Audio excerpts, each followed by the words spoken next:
है तो what's up guys, welcome back to another video of Flutter application development. तो आज के इस वीडियो में हम बनाने जाएंगे एक ई कॉमर्स लिस्टिंग एप्लीकेशन जो कि एक रिस्पॉन्सिव डिज़ाइन होगा। जब भी आप दोस्तों एक ई कॉमर्स एप्लीकेशन बनाते हो, आपको मालूम है कि लोग उसको वेब पे भी यूज़ करेंगे, लोग उसको एप्लीकेशन में भी यूज़ करेंगे। तो किस तरीके से उसको एक रिस्पॉन्सिव डिज़ाइन दे जिससे कि वो एक ही कोड बेस से दोनों एप्लीकेशन में सुंदर दिखे, वो दोस्तों काम आज की वीडियो में हम करेंगे एक स्मॉल प्रोजेक्ट की मदद से। तो चल बिना समय गवाए आज की इस वीडियो को हम स्टार्ट करते हैं।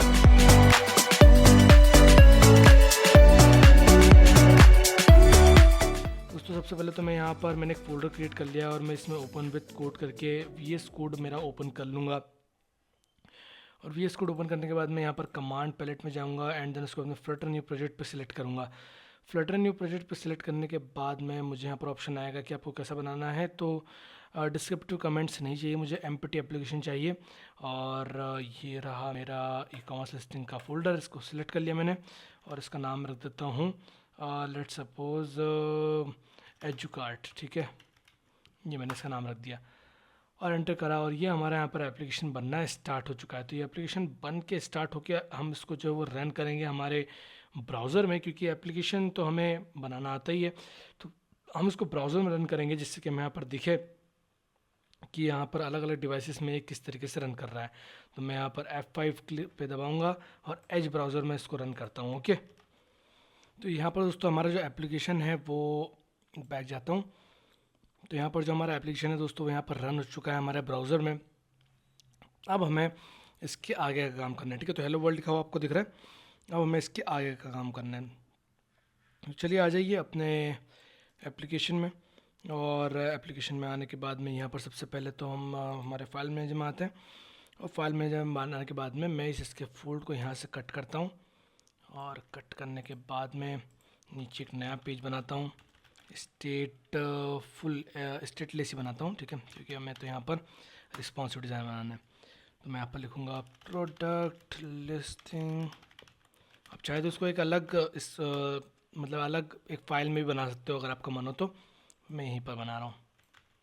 ठीक है, यहाँ पर करा दिया और यहाँ पर लिख दिया प्रोडक्ट लिस्टिंग स्क्रीन। ठीक है, अब इसके बाद में दोस्तों मैं एक डमी डेटा जनरेट कराता हूँ फर्स्ट ऑफ ऑल। तो ठीक है, जहाँ से मुझे डमी डेटा मिले, जहाँ से मतलब कि मुझे डेटा चाहिए ना, मुझे प्रोडक्ट का नाम, उसका आईडी, उसका टाइटल, उसका प्राइस, उसका इमेज, ये सब चाहिए। तो वो मैं कहाँ से लाऊंगा? तो उसके लिए दोस्तों मैं यहाँ पर एक वेरिएबल क्रिएट कर रहा हूँ। इसका नाम मैं रख रहा हूँ फाइनल। फाइनल मतलब ये फाइनल रहेगा, चेंज नहीं होगा कभी। नहीं लगाओगे तो भी चलेगा, बट लगाओगे तो अच्छी बात है। ठीक है, उसके बाद मैं map will be string comma string, सारा डेटा स्ट्रिंग कॉमा स्ट्रिंग में रहने वाला है। इसके बाद में मैं लिखूँगा products is equal to list dot. अब लिस्ट डॉट के बाद में यहाँ पर हमें मिलती है काफ़ी सारी चीज़ें। लिस्ट डॉट एम्प्टी करोगे तो एक एम्प्टी लिस्ट बनेगी, लिस्ट डॉट फिल्ड करोगे तो एक फील्ड लिस्ट बनेगी जहाँ पर आप रेंज प्रोवाइड कर सकते हो। लिस्ट डॉट फ्रॉम करोगे तो आपको नंबर से जो भी एक ऑलरेडी एग्जिस्टिंग लिस्ट है उसमें से लिस्ट बनेगी। जनरेट से लिस्ट एक नई लिस्ट जनरेट होगी। ऑफ से एक नई लिस्ट ऑफ मतलब उसी का एक सब लिस्ट बनेगा। देन उसके बाद में अनमॉडिफाइल से यहाँ पर चेक होगा। देन उसके बाद में cast from copy range writable, इतनी सारी चीज़ें पर हम यहाँ पर क्या करेंगे, जनरेट करवाएंगे। सबसे पहले लेंथ पास करनी, तो फॉर सपोज 50 लेंथ हम क्रिएट करते हैं 50 प्रोडक्ट्स की। देन यहाँ पर हमारे पास में जनरेटर है। अब जनरेटर क्या होता है? जनरेटर में एक सिंपल सा फंक्शन होता है इंडेक्स नाम का, जिसमें आपका इंडेक्स ऑफ पर आइटम जो है वो आपको यहाँ पर पास कराना पड़ता है। एंड देन इसके बाद में you can return what ever you want. हम रिटर्न कर रहे हैं क्या? एक मैप रिटर्न करेंगे क्योंकि लिस्ट ऑफ मैप है। ठीक है, सबसे पहले हम लिस्ट ऑफ मैप में सबसे पहला जो हमारा की रहेगा वो रहेगा टाइटल, जिसका वैल्यू रहेगा प्रोडक्ट और डॉलर इंडेक्स। तो प्रोडक्ट नंबर 1 2 3 4 इस तरीके से जनरेट होगा। देन उसके बाद में प्राइस विल बी प्राइस रहेगा लेट सपोज आपको जो भी इंडेक्स है, ठीक है, डॉलर लगाना है मुझे, परसेंटेज नहीं डॉलर। आपको जो भी इंडेक्स है इंडेक्स +1, क्योंकि पहला प्रोडक्ट का इंडेक्स 0 रहता है तो +1 करके हम उसको 1 बना देंगे और अगले सारे प्रोडक्ट्स का इसी तरीके से चलेगा। तो 1 और इनटू 10। ठीक है, तो शुरू का 10 और इसको मैं इसके अंदर कर देता हूँ। ठीक है, तो और इसको इसके अंदर रैप करता हूँ, नहीं तो 1 इंटू 10 हो जाएगा। ठीक है, तो अब यहाँ पर क्या रहेगा 10 20 30 40 50 इस तरीके से प्राइजेस बढ़ेंगे। ठीक है, ये हो गया। उसके बाद में इसकी इमेज, तो इमेज विल भी क्या रहेगी, इमेज रहेगी https://via.placeholder.com/150। अब ये क्या मुझे याद है? नहीं, बिल्कुल नहीं, ये मैंने लिख रखी है इसलिए मुझे मैं इतना बड़ा लिख पाया, ठीक है, वरना मैं बिल्कुल नहीं लिख पाता। ये सब होने के बाद में एक सेमीकोलन इधर, एक सेमीकोलन इधर, और आपका काम खत्म। कांस्टेंट यहाँ से गायब और काम, और यहाँ से भी कांस्टेंट गायब और काम आपका खत्म। तो यहाँ पे आपकी लिस्ट बन गई। अब लिस्ट बनने के बाद में आपको क्या करना है, आपको यहाँ पर शो करवाना है। तो फर्स्ट ऑफ ऑल तो मैं यहाँ पर जो मेरा इसके फोल्ड, इसमें एक ऐप बार क्रिएट करता हूँ। ऐप बार क्रिएट करने के बाद मैं यहाँ पर लिखूँगा एप्लीकेशन बार, और इस एप्लीकेशन बार में टाइटल डालूंगा जिसमें एक विजिट पास करूँगा टेक्स्ट नाम की, और इसमें लिख दूँगा प्रोडक्ट या फिर एजुकार्ट प्रोडक्ट्स, ठीक है, इस तरीके से। और यहाँ पर एंड में एक सेमीकोलन भी लगा दूंगा, ठीक है। देन उसके बाद में दोस्तों यहाँ पर सेंटर को हम रिमूव करेंगे, और सेंटर की जगह दोस्तों अब हम थोड़ा कंट्रोल प्लस कर लेता हूँ मैं ताकि आपको दिखे। और सेंटर की जगह हम रिप्लेस कर देंगे लेआउट बिल्डर से, ठीक है, रिस्पॉन्सिव डिज़ाइन बनाने के लिए। लेआउट बिल्डर में हम यहाँ पर बिल्डर लगेगा, तो बिल्डर में हम पास कराएंगे क्या, कंटेक्स्ट और कंस्ट्रेंट। दो चीज़ें यहाँ पर रहती हैं, कंस्ट्रेंट्स, ठीक है, ये हो गया। और ये हमें क्या एक रिटर्न करेंगे, क्या रिटर्न करेंगे, पर रिटर्न करने से पहले हमें यहाँ पर और भी चीज़ चेक करनी है। हमें क्या सबसे पहले चेक करना है कि ये क्या टैबलेट है, क्या जिस स्क्रीन में चल रहा है वो क्या टैबलेट है। तो हम यहाँ पर सेट करेंगे constraints, constraint dot max width, ठीक है, constraint dot max width is greater than 600। Then इस टैबलेट हो गया, इज़ वेब, क्या ये वेब में चल रही है, तो इट विल बी 1200, ठीक है। एंड देन इसके बाद में पोर्ट्रेट, तो पोर्ट्रेट के लिए हम यहाँ पर लाएंगे बूल इज़ पोर्ट्रेट, ठीक है। Portrait is equal to media query dot of context dot orientation is equal to orientation dot portrait में होगा तो ट्रू रिटर्न होगा, नहीं तो फॉल्स रिटर्न होगा। ये करने के बाद में हमें क्रॉस एक्सिस काउंट सेट करना है, तो मैं यहाँ पर लिखूँगा इंटीजर क्रॉस एक्सिस काउंट, और देन उसके बाद में यहाँ पर इफ़ अगर ये वेब है तो वेब के लिए cross axis count will be equal to, अगर वो वेब में पोर्ट्रेट में है, वेब में इज़ पोर्ट्रेट, अगर वेब में पोर्ट्रेट में है तो 4 और लैंडस्केप में तो 6, ठीक है। सेम एल्स या फिर हाँ एल्स इफ़ लगाना पड़ेगा, एल्स इफ़ नहीं लगा सकते क्योंकि इफ़ लगाओगे तो वो इज़ वेब और वो दोनों चेक करेगा, बट अगर इज़ वेब है तो ऑब्वियस ही बात है टैबलेट रहने वाला है ही नहीं, तो चेक क्यों करना है। तो cross axis count is equal to, अगर टैबलेट में क्रॉस एक्सिस काउंट अगर पोर्ट्रेट में है टैबलेट तो 3 रहेगा, और अगर लैंडस्केप में है तो 4 रहेगा।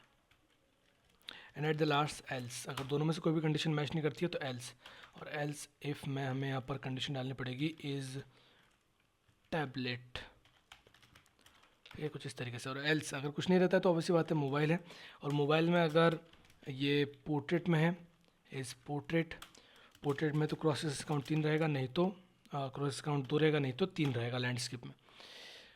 चलो ये हो गया। अब ये होने के बाद में हम यहाँ पर रिटर्न करवाएंगे चीज़ों को, तो ये यहाँ पर हमारा ख़त्म काम।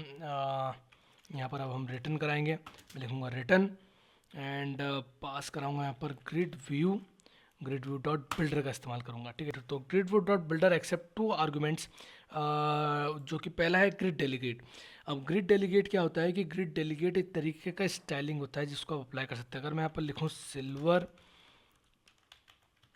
या फिर सिर्फ ग्रिड डेलीगेट लिखूँ, तो ग्रिड डेलीगेट, तो आपको यहाँ पर देखो सिल्वर ग्रिड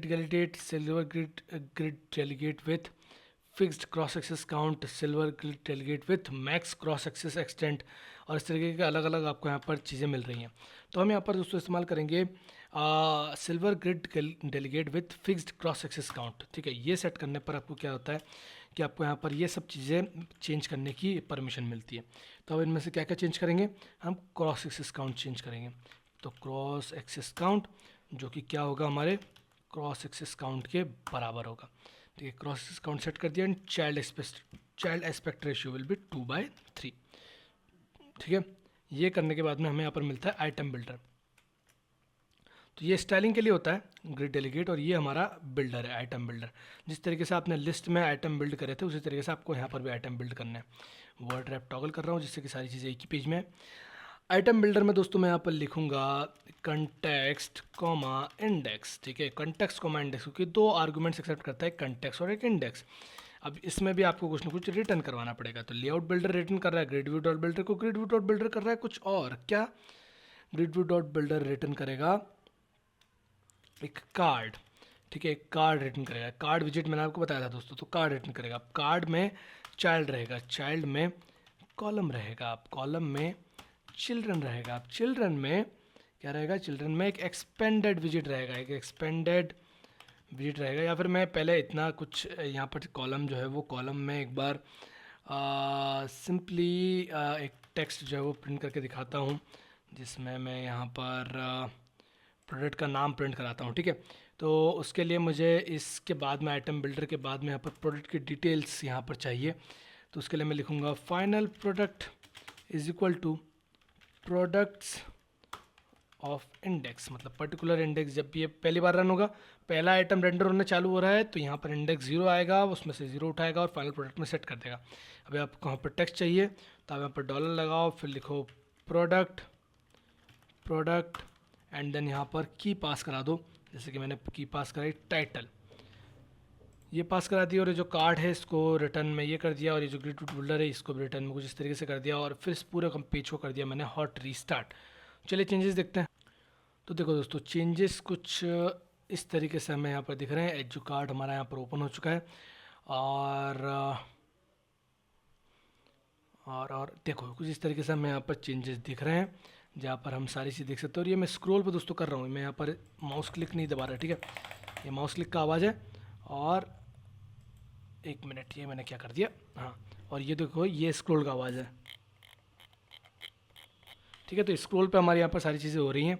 और ये रेंज एरर यहाँ पर आ गया क्योंकि हमने आइटम काउंट सेट नहीं करा है। ठीक है, प्रोडक्ट्स 50 है, but grid view grid view dot builder जो है वो अनलिमिटेड यहाँ पर प्रिंट करते आ रहा है। इसके कारण यहाँ पर आइटम्स का हिसाब नहीं है, इसलिए हमें वो एरर देखने को मिला। तो हमें यहाँ पर आइटम काउंट भी सेट करना पड़ेगा। तो हम यहाँ पर लिखेंगे item count will B products dot length. ठीक है, और ये करने के बाद मैं हॉट रिलोड करूँगा मैं, तो हमारा ये जो एरर था वो अब गायब हो जाएगा। ये देखो स्क्रॉल कर रहा हूँ और 49 के बाद में ख़त्म हो गया। ग्रेट। ये होने के बाद में दोस्तों अब हमें यहाँ पर कॉलम में हमने टेक्स्ट प्रिंट करा दिया, बट हमें कॉलम में टेक्स्ट तो चाहिए नहीं। कॉलम में हम एक एक्सपेंडेड विजिट का इस्तेमाल करेंगे। मैं लिखूँगा एक्सपेंडेड लिखने के बाद में यहाँ पर चाइल्ड पास करना है, तो child will be image dot network. And network में मुझे सोर्स पास करना है, तो सोर्स विल बी प्रोडक्ट में से इमेज को निकाल लो। ठीक है, ये मैंने इमेज को निकाल लिया। ये मुझे बोल रहा है कि स्ट्रिंग कांट भी, तो मैं यहाँ पर इसके बाद में जब भी ऐसा स्ट्रिंग वाला काम आता है तो बोल रहा है कि स्ट्रिंग नलेबल, मतलब हो सकता है कि प्रोडक्ट इमेज नल हो जाए, उसको आप एक परमानेंट स्ट्रिंग की जगह पर स्टोर नहीं कर सकते। अगर नल आ गया तो इसके लिए आपको यहाँ पर इसको बोलना पड़ता है कि नल नहीं आएगा, ये ले मेरी गारंटी है। ठीक है, तो ये आपकी गारंटी देने के लिए आपको यहाँ पर ये नल चेक लगाना पड़ता है कि ठीक है नहीं आएगा, मेरी गारंटी है। ठीक है, तो वो उससे करने से ये बोल देता है ओके ठीक तुम्हारी गारंटी है, तो फिर मैं कुछ नहीं बोलता। ठीक है, कोई एरर नहीं है। ये करने के बाद में मैं जो है वो इस इमेज के अंदर एक बॉक्स फिट लगाऊंगा।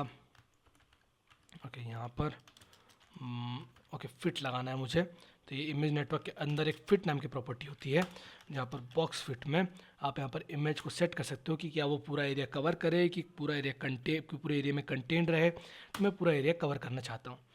ठीक है, ये करने के बाद में आपका एक्सपेंडेड विजिट हो गया। एक्सपेंडेड विजिट यहाँ तक हो गया। एक बार फॉर्मेट कर दे डॉक्यूमेंट को। ठीक है, तो ये रहा एक्सपेंडेड विजिट हो गया। इसके बाद में दोस्तों अब मैं यहाँ पर लिखूँगा एक टेक्स्ट विजिट। तो टेक्स्ट विजिट में यहाँ पर लिखूँगा, और टेक्स्ट विजिट में मैं यहाँ पर लिखूँगा प्रोडक्ट में से टाइटल को निकाल लूँगा। फिर ये बोल रहा है कि इसकी गारंटी नहीं है, ये ले मेरी गारंटी। ठीक है, तो हमारी गारंटी लगती है, काम ख़त्म हो जाता है यहाँ पे। इसका स्टाइलिंग प्रोवाइड कराएंगे हम यहाँ पर, तो मैं लिखूँगा स्टाइल टेक्स्ट स्टाइल। एक्चुअली दोस्तों वो गारंटी तो मैं मतलब ऐसा समझाने के लिए बोल रहा था, बट ये नल चेक होता है। ठीक है, नल को चेक करता है कि भैया अगर यहाँ पर नल वैल्यू हुई तो आपको यहाँ पर चेक करना है, ठीक है। इस वैल्यू को चेक करना है कि नल है कि नहीं, उसके लिए यहाँ पर आप नल चेक लगाते हो।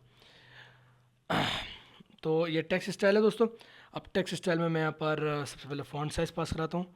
तो फ़ॉन्ट साइज़ विल बी 50 या 16 एंड देन उसके बाद में font weight sorry colour will be colours dot grey, ठीक है। तो ग्रे कलर का मैं यहाँ पर टेक्स्ट पास करा दूंगा और इसको मैं पैडिंग प्रोवाइड कर देता हूँ एक, तो रैप विथ पैडिंग और padding will be edge insets dot symmetric और सिमेट्रिक में सबसे पहले हम इसको हॉरिजॉन्टल से पास कराएंगे 8 की पैडिंग, ठीक है।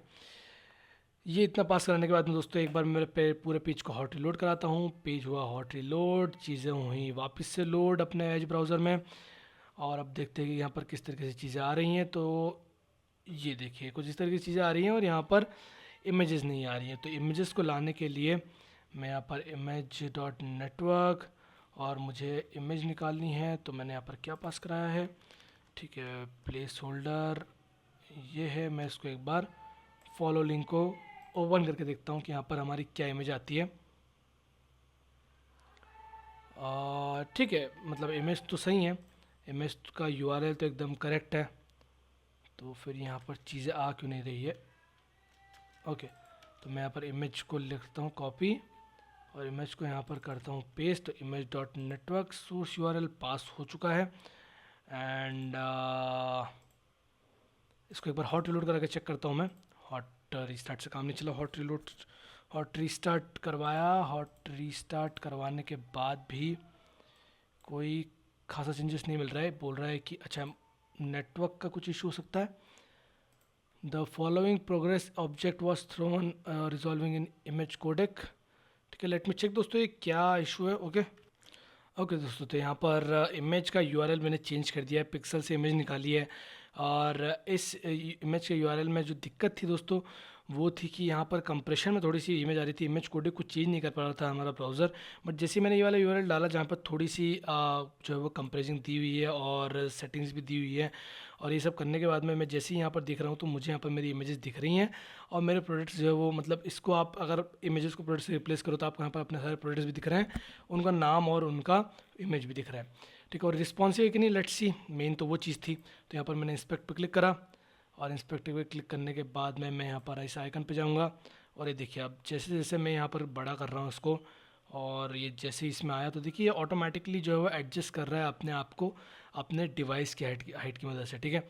अगर मैं इसको एक फ़ोन में चलाता हूँ तो फ़ोन में मुझे कुछ इस तरीके का जो मुझे एक लेआउट दिखेगा। अगर मैं इसको लैंडस्केप कर देता हूँ तो मुझे कुछ इस तरीके का लेआउट दिखेगा। अगर मैं इसको पोर्ट्रेट कर देता हूँ तो कुछ इस तरीके का दिखेगा। अगर मैं कुछ टैबलेट ओपन करता हूँ, लेट्स सपोज नेस्ट और वगैरह वगैरह वगैरह वगैरह एसुस ज़ेनबुक फोल्ड, ठीक है। तो ये इसको अगर मैं ऐसे इस तरीके से करता हूँ या फिर इस तरीके से करता हूँ तो देखिए यहाँ पर मुझे कुछ इस तरीके से डेटा दिख रहा है, ठीक है।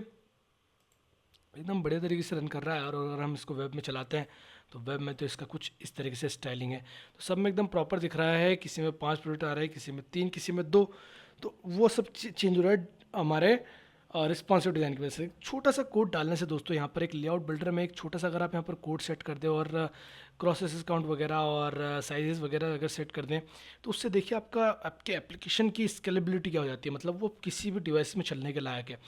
और वहीं अगर आप ये सब नहीं करते तो यहाँ पर आपको एरर देखने को मिलता है। फिर आप बोलते हैं कि एप्लीकेशन एंड्रॉइड के लिए तो रेडी है बट वेब के लिए नहीं है, फिर वेब के लिए अलग मेहनत। इसलिए आप साथ साथ में करते चाहिए तो कोई दिक्कत नहीं होती है। लेआउट बिल्डर का इस्तेमाल कीजिए और आगे बढ़ते जाइए दोस्तों। इसी के साथ में हमारा ये जो प्रोजेक्ट है एजुकार्ट का ये होता है ख़त्म।